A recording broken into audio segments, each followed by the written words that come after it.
আসসালামু আলাইকুম, সবাই কেমন আছেন? আমি চলে আসছি ঢাকা আন্তর্জাতিক বাণিজ্য মেলায়। এটা হচ্ছে বাণিজ্য মেলা ঢোকার প্রথম গেট। এর পাশে কিন্তু দেখতে পারবেন দ্বিতীয় গেট বের হয়ে যাওয়ার। এটা হচ্ছে বের হয়ে যাওয়ার গেট। তো প্রথমে আমি দুইটা গেটের ভিডিওই নিলাম। এখানে অনেকেই দেখতে পারলেন, অনেকে ঘোরাঘুরির পর টায়ার্ড হয়ে এখানে বসে আছে। এই হচ্ছে আমি মেলায় ঢুকে অনেক আনন্দিত হয়েছি। তো আমার মুমেন্ট থেকে আপনারা বুঝতে পারছেন, মেলায় ঢোকার প্রথমেই আমি একটা ডল দেখতে পারলাম, আর সেটার সাথে আমি একটু ভিডিও নিলাম। এখন ঢুকবো মেলার ভিতরে। এটা হচ্ছে মেলার ভিতরে ঢোকার গেট। এটা হচ্ছে মেইন গেট। মেইন গেট বলতে এর পেছনেই সব কেনাকাটার প্যাভিলিয়নগুলো রয়েছে। এটা দেখতে পারছেন হোম ডেকোরেটরের প্যাভিলিয়ন। এখানে কিন্তু আমি অনেক সুন্দর একটা ভিডিও করেছি। তো এর আগে আপনাদেরকে আরেকটা দৃশ্য দেখাই, কুটির শিল্প।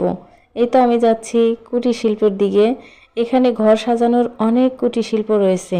অনেক আফু এবং ভাইয়ারা এখানে কুটির শিল্পের জিনিস কেনার জন্য ব্যস্ত হয়ে পড়েছে। এই কুটির শিল্পগুলো দেখানোর জন্য আমিও আপুদের এখানে চলে আসলাম। তো এরপরে দেখতে পারবেন আরেকটি সুন্দর আকর্ষণীয় দৃশ্য। সেটা হচ্ছে হোম ডেকোরেটর পাশে অনেকেই অনেক ছবি এবং ভিডিও করতেছিল। সেখানে আমি একটা ভিডিও করার জন্য চলে গেলাম। এই তো দেখতে পারছেন আমার এই ভিডিওগুলো কেমন হয়েছে অবশ্যই জানাবেন। আর যারা যারা এই মেলায় আসেননি তারা কিন্তু অবশ্যই এই মেলায় ঘুরতে আসবেন। মেলায় ঘুরতে এসে মন ভালো হয়ে যাবে, তাই আপনাদের কাছে ভিডিওটা শেয়ার করলাম। আর একটা কথা বলাই হয়নি, আমি কিন্তু ভিডিওটা আগে দিতে পারলাম না। যখন মেলা থেকে আসছি তখন ভিডিওটা আপনাদের কাছে শেয়ার করতে পারিনি। আমি ঘুরতে ঘুরতে অনেক টায়ার্ড।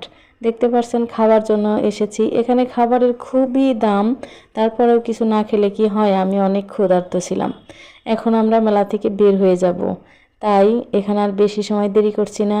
সবাই ভালো থাকবেন, সকলের জন্য দোয়া ও শুভকামনা।